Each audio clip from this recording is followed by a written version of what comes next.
Thanks, SOSV. We're very happy to be here, and it's great to get a chance to chat with you again, Mike. Thanks for making the time. I was looking back. I think you initially announced the launch of Gigascale Capital in May of 2023, and that was in some ways a very different time. The U.S. had just passed some of the most ambitious climate packages that they've managed to put in place, most notably including the Inflation Reduction Act. We are in a pretty different world now. The big beautiful bill just rolled back a bunch of climate subsidies, and we've seen various other efforts to roll back, unravel various climate supportive policies. I'm curious how that has shifted your thinking at Gigascale, your strategies, what areas you see as opportunities in this current environment. Yeah, I mean, the vibes have shifted. Let's be honest about that. People were very excited back then. I think, I get more skepticism than excitement when I tell people what I'm up to these days. I think the actual underlying is actually better than it was then, which is, my bet was pretty simple that long-term technical trends are going to deliver technical solutions that are just cheaper than existing options. And if you sort of look at the battery prices, solar prices continue to fall. Yeah. And I think the X factor that a lot of people, are looking at now is, AI and ML being applied to so many parts of infrastructure planning, permitting, to plant design, to new material and biodiscovery, robotics. We're seeing a lot of excitement in advanced manufacturing in the U.S. with onshoring and others that is a great crossover to climate, because basically we just need to build a lot of stuff. So, I'd say that like the atmospherics are like clearly worse. And that creates a bunch of headwinds. I think that the policy landscape has shifted quite dramatically, as you mentioned, and I think it creates actually some good. So, fission's having a moment. Mm-hmm. I think permitting reform is a really important thing, and definitely some bad.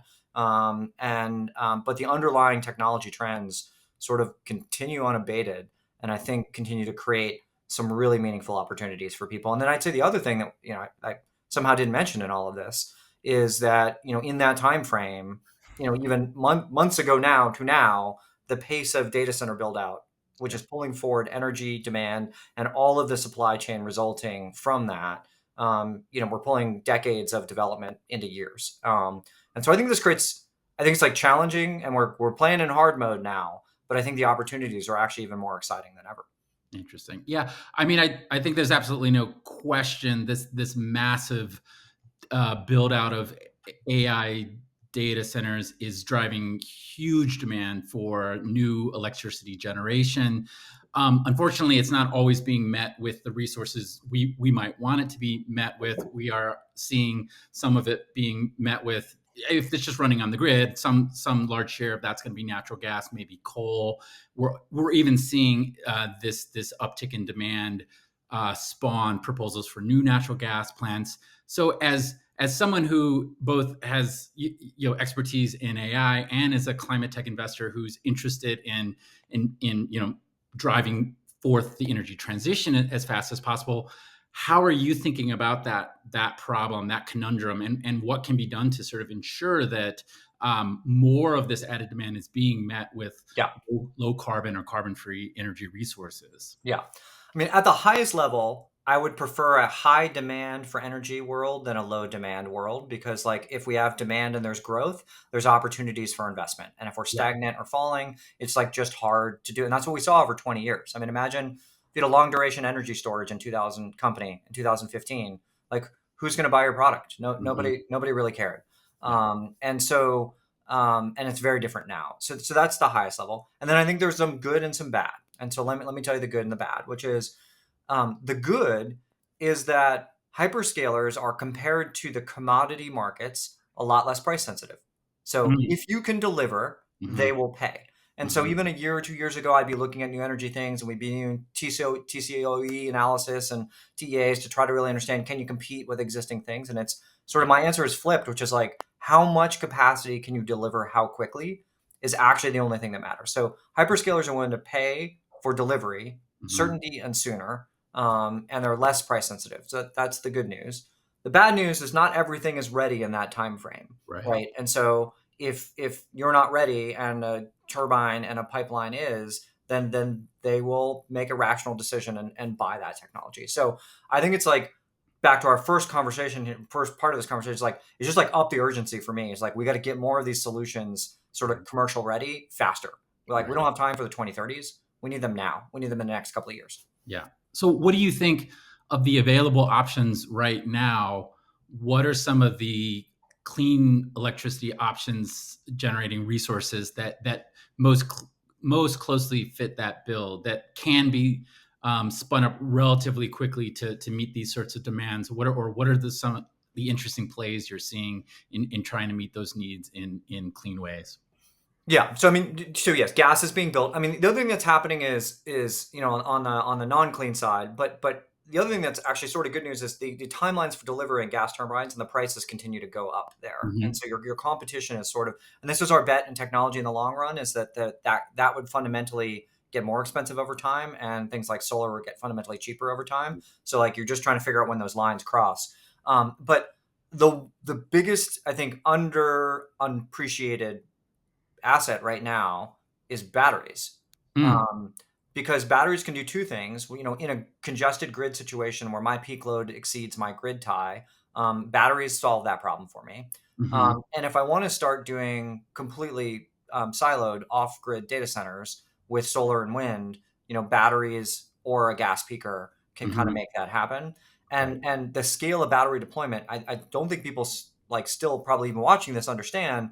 You and I were looking at some charts the other day, like ERCOT in Texas. We have evenings now where 10% of the grid power is discharging batteries. Right. So that it's at the scale of nuclear on the Texas grid. So I think that we're going to see a massive build out of batteries, and I think that Hmm. that will be a way to sort of manage sort of demand and supply there. I think if you can tie that to wind and solar, in the places where you have land and permits and can build quickly, you can build a very large solar farm very quickly, Yeah. much more quickly than a gas turbine.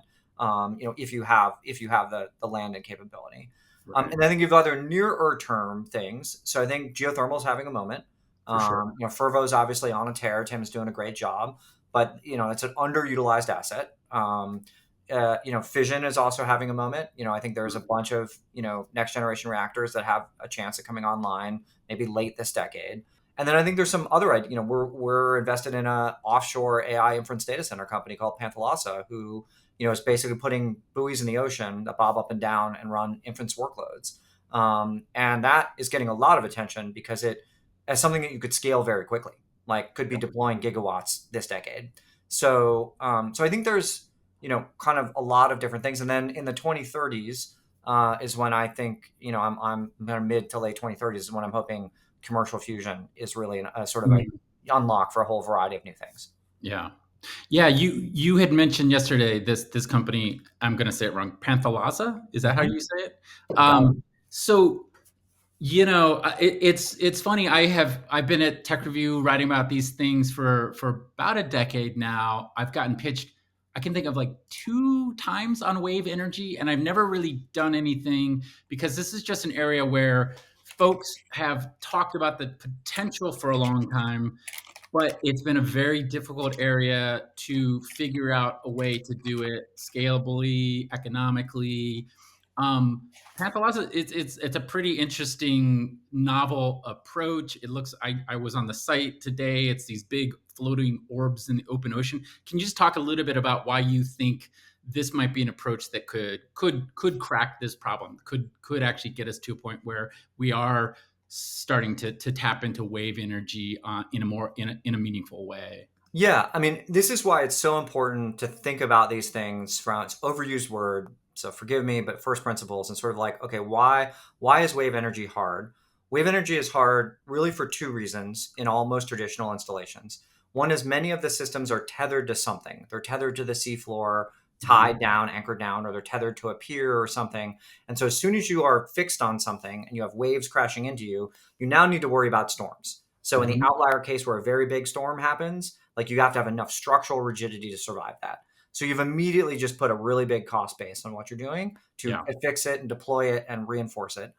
Problem number two is you typically have moving parts. There's a lot of different ways to do this. You can have a pneumatic, you can have flappers, pneumatic, like moving parts and salt water, means maintenance and challenges therein. And so Panthalassa looked at this and they said, let's do neither of those. And Mhm. so the the node just is like it's a floating buoy, so it floats out in the ocean. And Yeah. intuitively, we have, as we're talking now, we have cargo ships plying the seas right now. We have had them for decades. They're steel structures that do just fine when a big storm happens. Hmm. And so the idea of building a steel structure that floats, that can manage a storm, is like a solved problem. So that's number one. And then number two, in terms of moving parts, it has one thing, which is a turbine. Hmm. So water runs through a turbine, and that's the only moving part in the system. We know how to make turbines. Dams have been built for a very long time. So Sure. water turbines is like a solved technology. So those are the two big sort of unlocks there. And then honestly, this is like you couldn't have built this 10 years ago because you needed Starlink. So with Starlink, I can now the problem is these things are best offshore where the waves are big. If you Hmm. like zoom out and look at the Earth, there's this band of the Earth right between Antarctica and South America and Australia where you have just a massive amount of energy. Okay. Huge waves, lots of wind, median wave height of 12 feet, 10 terawatts or more of, we think, harnessable energy, in that zone. Untapped resource on Earth. If you can put these there where the energy is, then your energy utilization goes way up. Your compute's on board, you're using Starlink, you're also using the ocean as a giant heat sink. So your Hmm. cooling costs go way down. And again, last thing I'd say here is in data centers, I built a lot of data centers. The original ones were air cooled. So we brought fresh air in and fresh air out. That wouldn't work super well in this environment. Most systems now, GPU systems, are water cooled, liquid cooled. And so that adapts really well here because you have the chips being cooled to a liquid in a liquid, and then like in a box that's immersed in seawater that does like radiates the heat out. And so again, very few moving parts inside the compute envelope as well. And so it's kind of like it wouldn't have worked 10 years ago, but it really does have a shot now because of all of those things. And then these things are built to be built quickly. So you can build them in a factory line in a very fast order because you're reusing the same technology we use to build wind turbine and oil and gas bases. They're basically just big, cylinders of steel.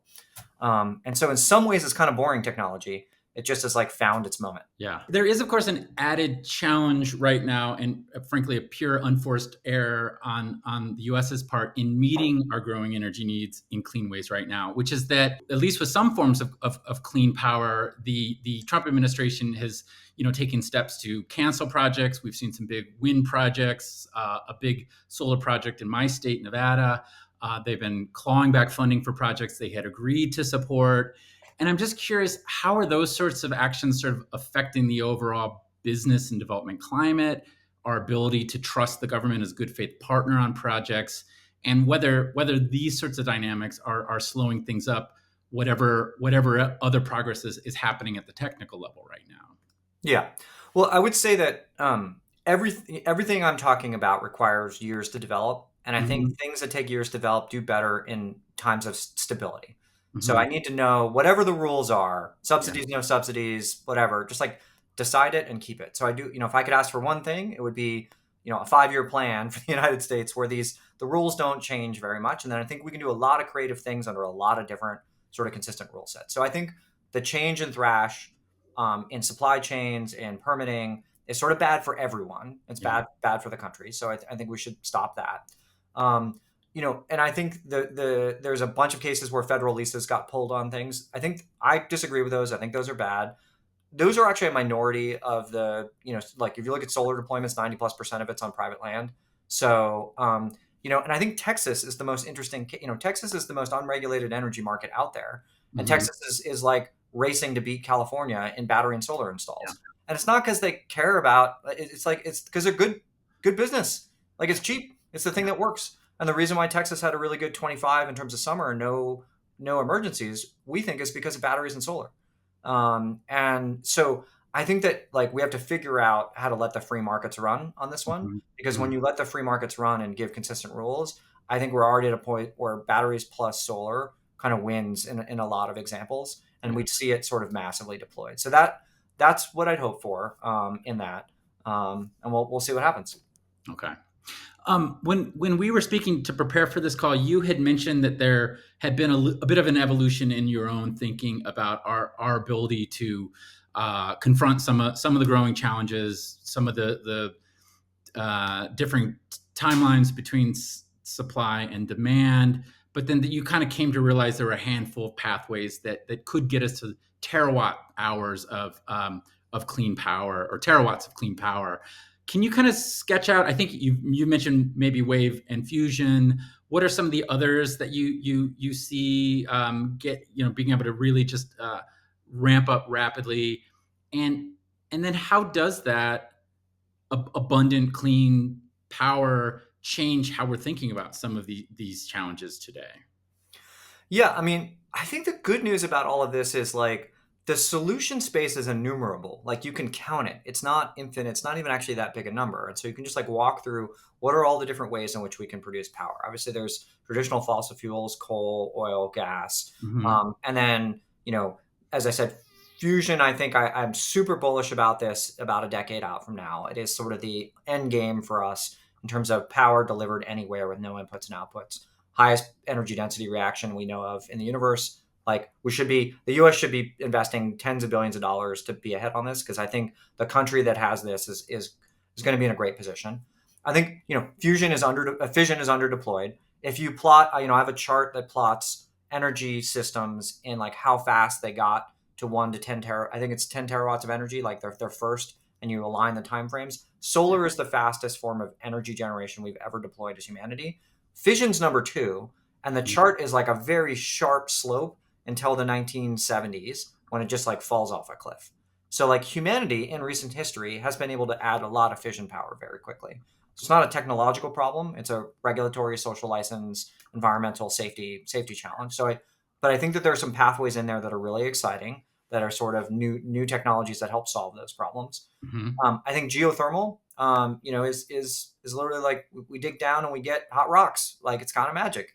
And we're seeing oil and gas technology being deployed in companies like Fervo. We're Hmm. seeing AI being deployed in companies like Zanskar to like make traditional geo work. And we've Right. got some really great ideas from companies like Quaise, who are like, hey, let's like drill differently, and then you can drill 3 miles down, and 7 wells would power all of San Francisco.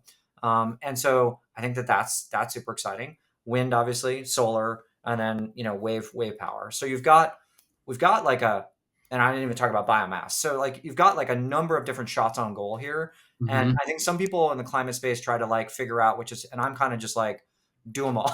Like we just Yeah. need to maximally invest in all of these things and like see what happens. Right.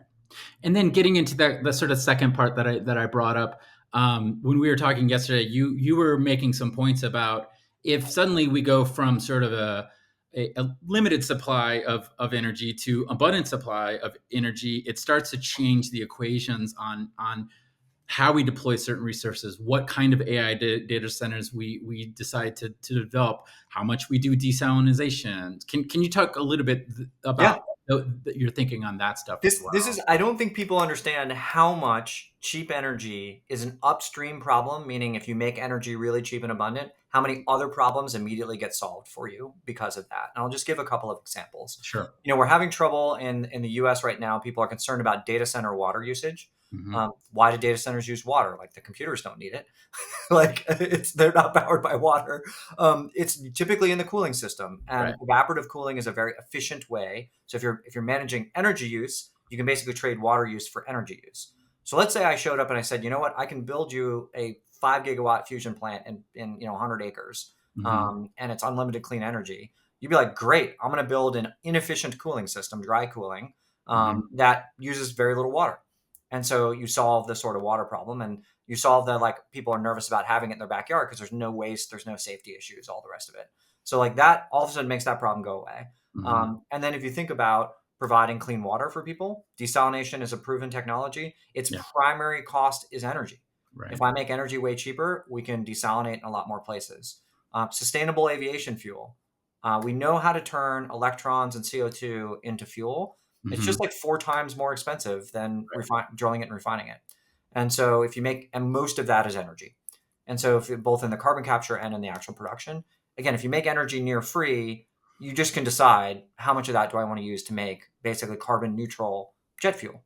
So I can fly in planes across oceans. Yeah. Like and I can just keep going. There's just so many problems where you're like, oh, if the energy was a third the price, we would do it this way because this way is better, easier, cheaper. And so that's like every time I look through a lot of these things, I come back to like, we just need a whole heck of a lot more energy and it to be a lot cheaper. And that solves a number of problems for humanity. I can, based on some of the trends that you're talking about here, the technological development, the cuts in prices we've seen just in the last decade. Um, I can basically get my mind around how we're gonna clean up our energy systems, how we're gonna clean up our transportation systems. Increasingly, I'm even sort of seeing the pathways to some of the major categories of heavy industry. An area that I always have my harder time sort of seeing a clear pathway to is food, which is a huge contributor to overall emissions, and in particular beef, because uh, I see beef as being a big challenge, a vexing challenge, because cattle are just a huge emitter of methane, which is a very potent natural gas. And because steak and hamburgers taste really good, people don't want to give it up.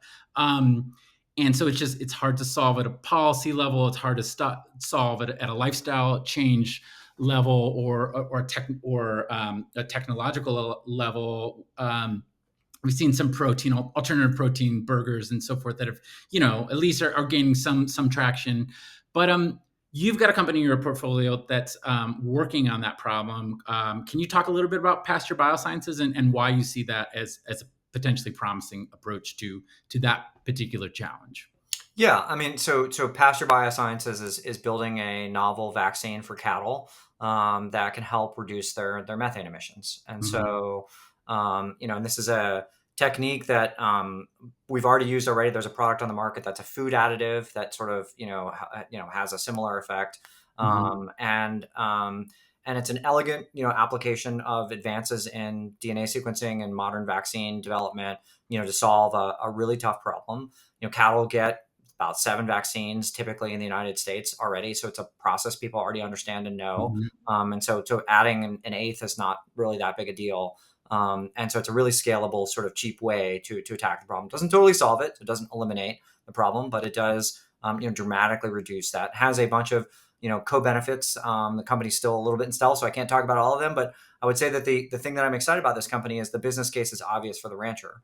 Yeah. To them, they get an economic benefit that's very clear, that has nothing to do with methane or carbon emissions, that would make them interested in this, regardless of that. And so it's one of these like, oh, it has a co-benefit that's good for the rancher, but it also happens to be good for the planet.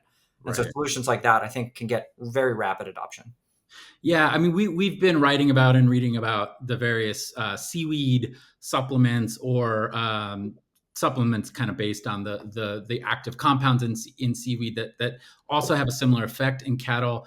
One of the less appreciated challenges I think that emerges there is that if they're dairy cattle and are in a barn all day, you can feed them whatever you want. But a lot of these grazing cattle, farmers won't interact with them that regularly. So I'm guessing that vaccinations is one way around that particular problem. And so is that right? And also, is this like a once a lifetime or once every couple years, or is Yeah, that so James, you nailed it. And this is, I think, the important. I'll just give away my secret and what we look for in investments. Is I spent a bunch of time looking at those food additive companies, and I yeah, came to the same conclusion you just said. Is like it only works when they're in the feedlot, doesn't work there, and it's a daily intervention. You have to yeah, give them to it all the time. So you're asking a lot for them to change.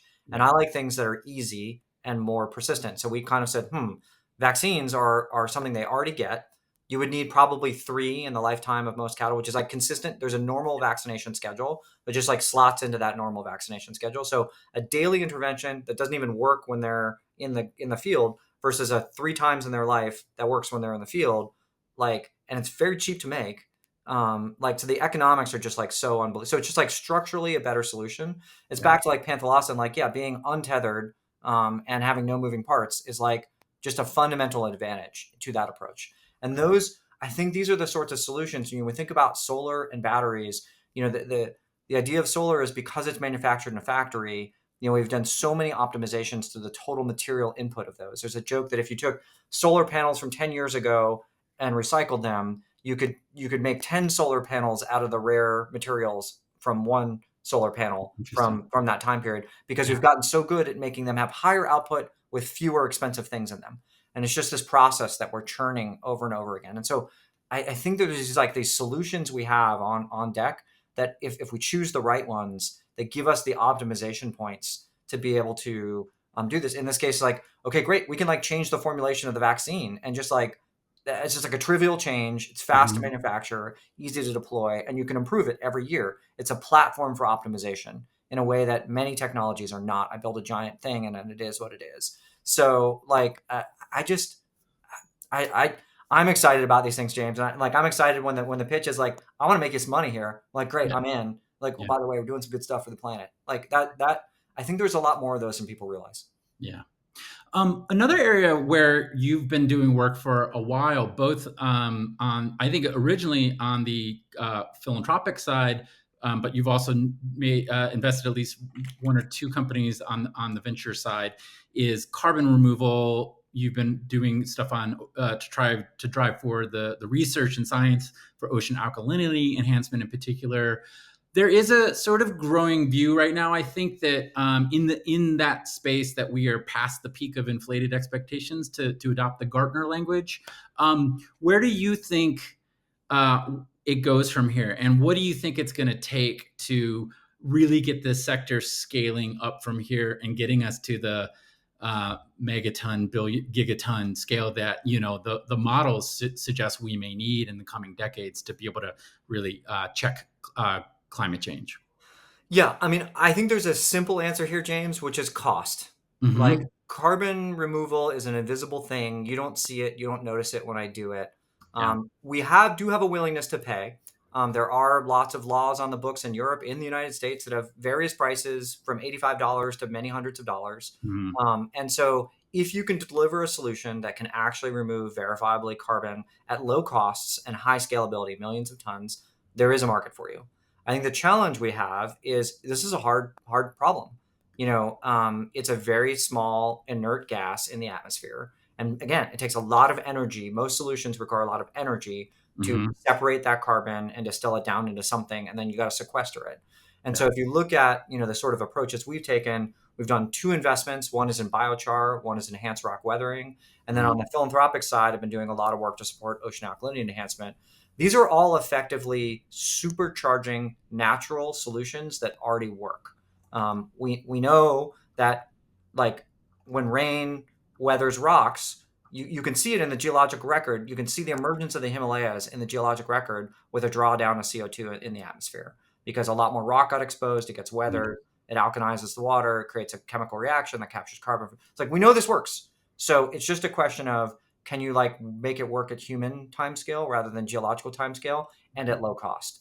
And I think because these things are natural, they have a natural scalability to them that Hmm. makes them possible to do at low cost because the energy inputs are very small. So I think this is again the key with anyone looking at solutions here is just like the numbers don't lie. You got to be ruthless with like how much energy is involved in this thing, how much steel, how much mass, like and then okay, how much is it going to cost, and then who's going to pay for it and why. Yeah. And unfortunately, a lot of stuff flunks that test. But there are things that don't or do now, but could pass it, in 2 years or 4 years, and that's where I get excited, which is like the fundamentals say because you're doing this at subscale, it's not cheap enough, but at scale, this will be plenty cheap because the inputs all make sense. And Right. so, I think it's a tough time for carbon removal now. I think if you're doing $300, $400, $500 a ton carbon removal, I think you have a tough business. But I think if you have a remit to get under 150 bucks a ton at massive scale, I think there will be a market for you. And all the math says we need this. Yeah. Like, we need it no matter what. Yeah. Do you think it is going to take additional government support, more nations, more mandates, more cap and trade, or just whatever levers governments can pull to really get this going? Only because we're not producing a product that is of particular value to anyone. It's we're taking carbon out of the air and sticking it underground. So do you think governments are to get to millions and billions of tons, governments are going to have to play a bigger role in that particular sector? I mean, I think it's very simple. It's an unpriced externality. If Hmm. I like burn gasoline in my engine and emit emissions in the atmosphere, I pay $0 for that. Right. And you can decide that that's totally fine, or you decide that that has an impact on other people, and thus I must pay for it in Yeah. some way, or somebody needs to pay for it. And so I do think that there is a need for that. I also find like governments, whether that's true or not, there's a long history of, in particularly in the United States, if you look at the chips industry, where the United States is the leader in chip IP. This wasn't totally an accident. There was a long government collaboration.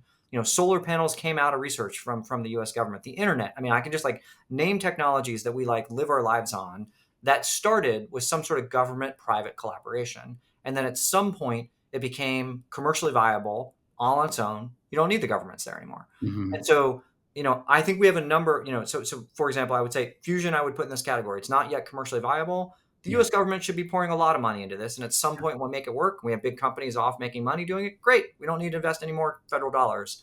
I think carbon removal, right now, I think there's a chance to drive down the cost curves on a lot of these things. And so I think that government participating, even just in that, like let's just over the next 5 years help make sure we get down the cost curves. And then as a society, we can figure out whether it's voluntary or whether there are regulations, whatever it may be, that allow us to pay for this. So, and I think in many of these cases, it's billions or tens of billions of dollars. It's not trillions or hundreds of billions. And I think the net economic value will like pay itself back 1,000 to 1. So, I'm again all of the above, like government support, get these things going, private enterprise, get these things commercial, and then we're off and running. Yeah. I mean, the cost savings from reduced, damages and suffering from climate change, you would think would more than pay for it. But unfortunately, we are at time. I feel like we were just getting started here, but this has been a great conversation. Always enjoyed chatting with you. Always enjoy hearing how you're thinking about these issues. But yeah, with that, I think we're going to wrap. And thanks SOSV for having us today. It was great. Yeah. Thank you, James. Thank you, SOSV. It's always a pleasure to chat.